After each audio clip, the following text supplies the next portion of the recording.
Good morning, students. This is the part third of our history chapter number 2, the rise of nationalism in Europe. As in the second part, we have discussed how the Napoleon defeat the Italy and how he has started the monarchy system in Italy and France. And now we are continue the topic that after the downfall of Napoleon, how the other European powers, including Britain, Russia, Prussia, and Austria, came together and to start conservatism after 1815. As Napoleon defeated by these European powers, these all four countries put hand together and they tried to defeat the Napoleon, and they have got the success also in 1815. And these European powers, Britain, Russia, Prussia and Austria, these all four European powers wanted to continue the monarchy system once again in France and other European states, as they were in the favor of monarchy system. And this term was known as conservatism, that how conservative these European powers in their rules and regulation, and they don't want to support the nationalist movement and nationalism in Italy and in other European states. So they all, Britain, Russia, Prussia and Austria, came together and they met at Vienna, which was located in northeastern Austria. They came together and they had a meeting at Vienna where they all decided, these nations now discussed about the settlement for Europe. That after the defeat of Napoleon, these all four countries discussed, and the Congress held in Vienna, and they decided that now how they will run their autocratic government in the rest part of the Europe. The discussion was hosted by the Austrian Chancellor Duke Metternich. Under the supervision of Duke Metternich, he was an Austrian Chancellor, all the delegates of these European countries drew up the Treaty of Vienna of 1815. That after the death of Napoleon, among these four countries, under the supervision of Austrian Chancellor Duke Metternich, a treaty was signed, and it was known as the Treaty of Vienna of 1815. Under this treaty, under this agreement, so these conservatives set up conservative regimes. It means after this Treaty of Vienna of 1815, these all four European powers wanted to continue the authoritarian government. It means just like that they were not in the favor of democratic nation, they also want to continue the monarchy system, autocratic rule they all wanted. That's why they come up with the idea of Treaty of Vienna of 1815, which main objective, and this treaty's main objective was to continue the monarchy system and follow the effective strategy of Napoleon: administration, trade and business with full flourished transportation, communication network throughout the European states. That's why, as Napoleon himself wanted to continue the monarchy system, although he has done so much of advancement in administrative services and the business and trade and commerce and communication also, so they were not disturb these already set up well and good administrative system, communicative system which was set by Napoleon. They hadn't disturbed it. They want to continue the same strategy to flourish their trade and commerce and communication and administration, but they want the full authoritarian government in the European states. That's why this treaty was organized by them. This Treaty of Vienna, also known as the final act of the Congress of Vienna. This Treaty of Vienna of 1815, also known as the final act of the Congress of Vienna. And what was the main point of this Treaty of Vienna? That under the autocratic rule or government of these European powers, Britain, Russia, Prussia and Austria. What were the European powers who were taken part in the Treaty of Vienna of 1815? Britain, Russia, Prussia and Austria. The following changes had done in Europe in terms of political changes. That in politics, what changes they have done after the defeat of Napoleon? First of all, they did not tolerate criticism regarding their rule. The first utmost important political rule for the Treaty of Vienna, according to these European powers, was that no single citizen can anyhow, anytime criticize their autocratic rule or the set pattern or the laws of their autocratic government. Second, no one could question about the validity of their autocratic government. That not a single citizen of these European state can ask question regarding their rule and policy. Just like that, it is all about the monarchy system, and they were not in the favor of democratic rule. Third, political changes under the Vienna Treaty of 1815, most of them imposed censorship law to control what was said in newspapers, books, plays, and songs, and reflected the ideas of liberty and freedom. This is another important thing, beta, that when we say that Vienna Treaty of 1815, it was all about that how these autocratic rulers wanted to curb the freedom of the media, that they want that there should be rules and regulation and the censorship also, that in newspaper, books, plays and songs shouldn't be in the favor or in the praise of liberty or freedom for the nationalist. So they just want that the people and the media also restricted that what type of news they should print in their books, newspaper, plays and songs and folk tales, etc. So that the nationalist feeling cannot be once again emerged, they can continue their autocratic rule. So there was a censorship in media also. So it was all about the political changes which was written and which was included under the Vienna Treaty of 1815 among these four European powers: Britain, Russia, Prussia and Austria. Now the territorial changes. It is another important feature of Vienna Treaty that these four powers divided once again certain parts of Europe under the different authority. Under the territorial changes, what were the territorial changes has done under the Treaty of Vienna? Under the Treaty of Vienna 1815, the Bourbon dynasty. The Bourbon dynasty was in existence before the French Revolution, and when the French Revolution was held there, it was overthrown and destroyed, as French Revolution was just about to follow the democratic system and unity among the all people. But under the Treaty of Vienna 1815, once again the Bourbon dynasty restored power, as during the French Revolution it was overthrown or removed. But now once again in 1815 the Bourbon dynasty once again get its own power. Second territorial changes under Vienna Treaty is a series of states were set up on the boundaries of France to prevent French expansion in future. Now they started a series of boundaries. They made a series, so many boundaries of France to prevent French expansion in future, because they don't want that the French expansion should be continue in future. They just want to curb their political boundary and their territorial area. So that's why they made so many boundaries to stop the French expansion in future. Thus, Kingdom of Netherlands, which included Belgium, was set up in the north. That's why what they have done to stop the expansion of the French, the Kingdom of Netherlands, which included Belgium, was set up in the north. Third, Genoa was added to Piedmont in the south. Now the another area, Genoa, they added to the Piedmont in the south.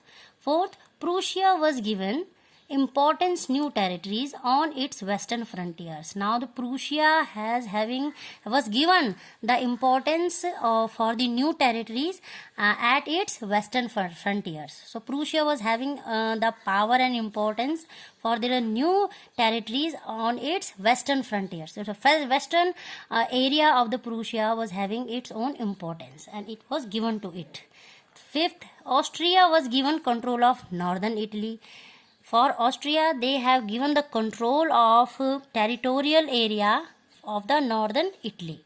Sixth, this is the important thing, that under the Vienna Treaty, they have set the boundaries to give the different parts of territory to the different these four European powers.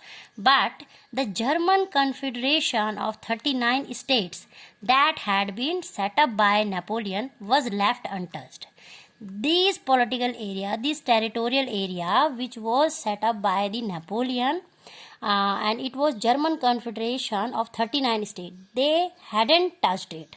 It remained the same under the Treaty of Vienna, because they included the 39 states, and it was not easy for them to divide them equally, to divide these territories among the four states. So that's why these 39 states remain untouched under the Vienna Treaty. The seventh, another important territorial changes under Vienna Treaty of 1815. In the east, Russia was given the part of Poland. So after the Treaty of Vienna of 1815, that these delegates of these four European powers given the Russia the part of Poland.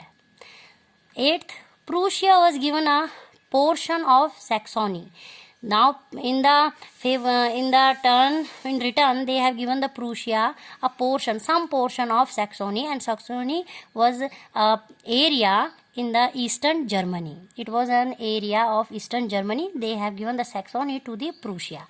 So it is confirmed that after the defeat of Napoleon in 1815, the conservative regimes, it means the conservative governments, wanted to eradicate the spirit of nationalism in Europe totally. So it is all about the conservatism, and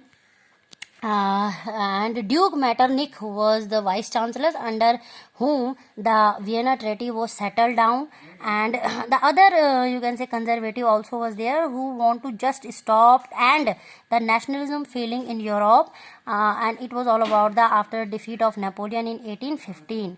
So you can see that it is all about the history of Europe, that 1789 they started the feeling of nationalism, and in France so much nationalists come up with the idea of spirit of democratic rule.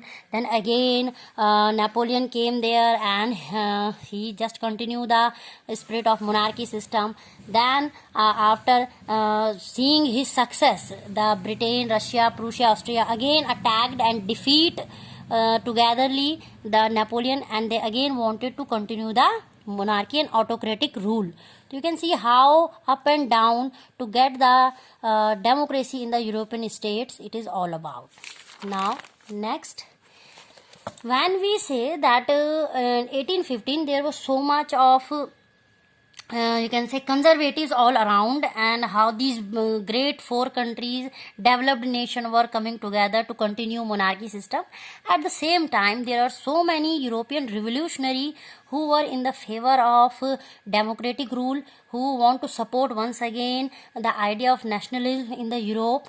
And among them, I am going to tell you, as one side, the conservative once again re-established the monarchy system in Europe. On the other side, the flame of nationalism secretly sprang up in many European states to train revolutionaries and spread their ideas. You can see that as in India, there was so much of humiliation by the Britishers during the nationalism in India. In the same way that in European state also, after so many discouragement, demoralization by these four European powers under the conservative regimes, but still there was some people who secretly doing meetings, and they were opening opening the European societies, where they were discussing about how they can spread the ideas of nationalism in Europe. Among them, to be revolutionary, and they not only in these societies, they are not only giving the idea, sharing the idea to be a true nationalist in Europe, they also they are also giving the training to the young people who belong to the good academic field to continue the spirit of nationalism. To be revolutionary at that time, we are talking about 1815 in Europe, meant a commitment to oppose monarchical form that had been established after the Vienna Congress of 1815. That at the time when the Vienna Treaty was settled in 1815, at that time to be a revolutionary, the means of it that these persons will totally committed to oppose the monarchy system. It means they will oppose the monarchy system and they are totally in the favor of democratic rule. Now, most of these revolutionaries also saw the creation of nation states as a necessary part of this struggle for freedom. Yes, that revolutionary, it doesn't mean that they are just coming up the slogans, the songs and tales, and they are just spreading the idea. They spreading the idea and they are very much clear that for what they are fighting. They are fighting to combine the nation into one spirit, that they are all are equal and they all should be equally benefited in the same nation. Among them, we are having the one of the most most knowledgeable Italian revolutionary, Giuseppe Mazzini. He was the Italian revolutionary born in Genoa in 1807. He became a member of the secret society of the Carbonari. Then, being a young man of 24, he was sent into exile in 1831 for attempting a revolution in Liguria. Liguria, it is a place in Italy. That when Giuseppe Mazzini, and he was an Italian revolutionary, he was in the favor of democratic regimes in Italy. That when he was only 24, he was sent into exile. Exile means that he has thrown out from Italy. He has thrown out from Italy, which is his native land, as a means of punishment. The autocratic rulers thought that he can be very dangerous for their autocratic rule. That's why he has sent to the exile. Then he founded, when he was in an active phase, he founded two more underground, it means secret societies. One is known as Young Italy and second one is known as Young Europe. And the aim of both society is to communicate with the people, to make them understood that how the importance and what is the importance of democratic rules and regimes in the France. And Young Italy is founded by him in Marseille, and the Young Europe founded by him in Bern. Now, the member of the both societies were like-minded young men from Poland, France, Italy and the German states. It means that it is his success that he belonged to Italy, and at the age of 24 he has sent to an exile. He has thrown out from his motherland. He was banned. The autocratic rulers banned his entry in Italy. And after his struggle, he has earned so much of name and fame that the other country like Poland, France, Italy and German state also founded the another secret society to spread the idea of nationalism in Europe. Now, the another important feature about this revolutionary, Mazzini believed that God had intended nations to be the natural units of mankind.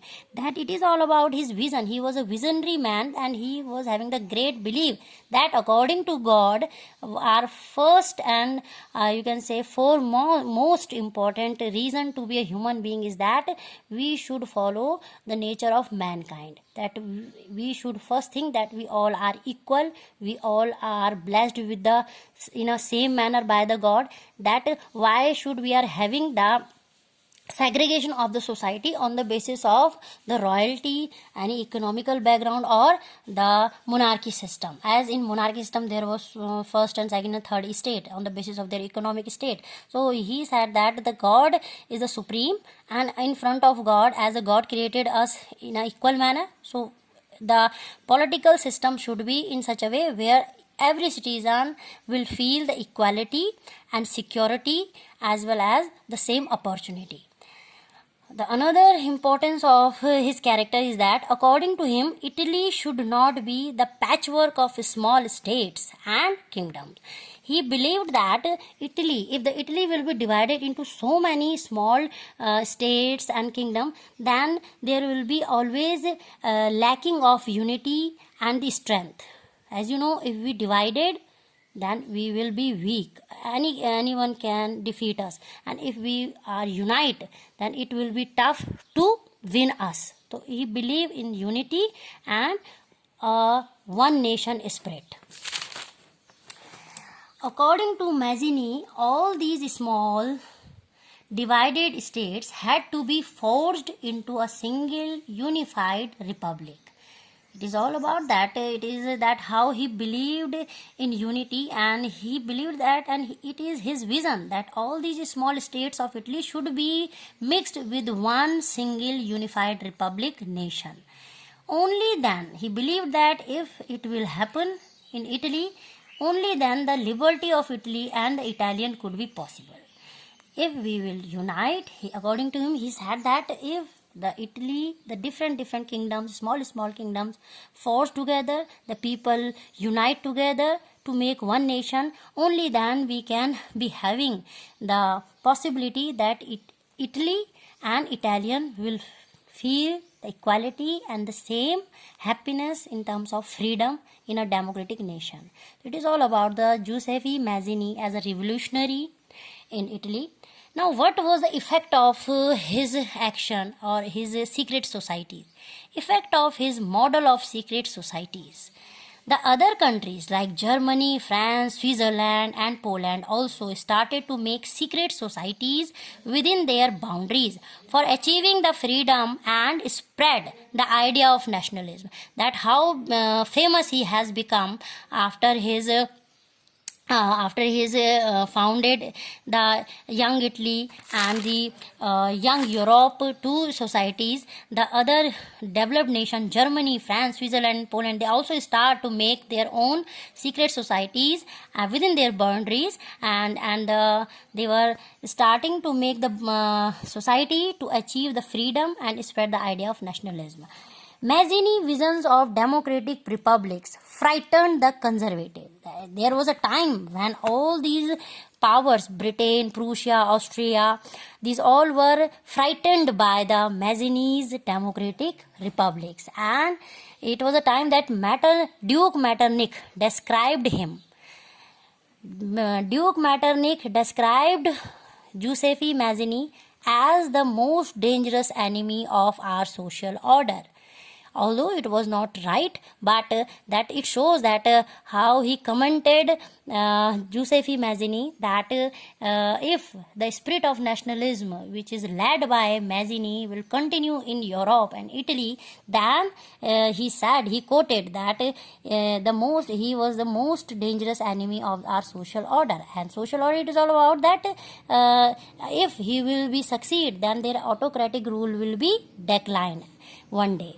So it is all about in this third part of the rise of nationalism in Europe, and we have studied about the new conservatism after 1815. You have that under it you have studied about the Treaty of Vienna and political changes under Treaty of Vienna, then territorial changes under Treaty of Vienna. Then you have studied about, it is all about the political and territorial changes which has taken in Treaty of Vienna of 1815.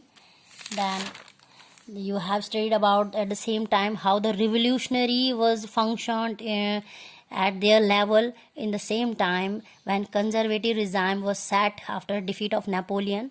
Among them you have studied about Giuseppe Mazzini, the Italian revolutionary, and how he has struggled to spread the idea of nationalism through his different secret societies, Young Italy and Young Europe.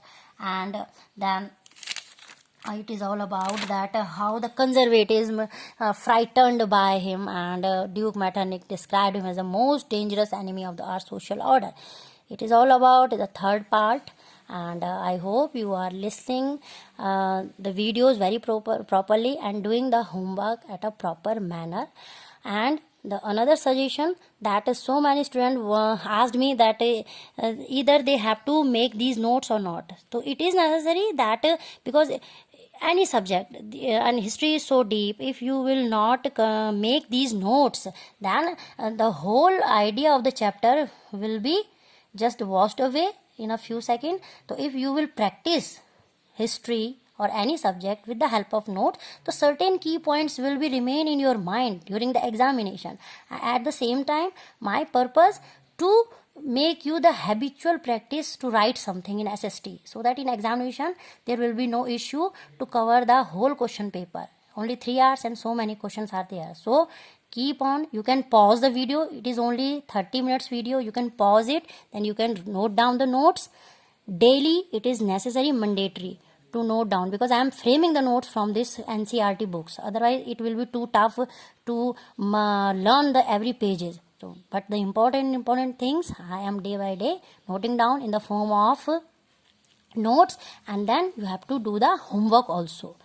Earlier chapter, the first chapter of nationalism in India, we will do the NCERT also, but after the completion of this chapter, we will do that chapter's NCERT question also. And meanwhile, that the topics are also connected with some question of NCERT, as this the homework which I have given in this part third, these short notes are included in your NCERT. So it is also that if we have covered, we will not repeat them, and if the left question we will do at the end of the chapter.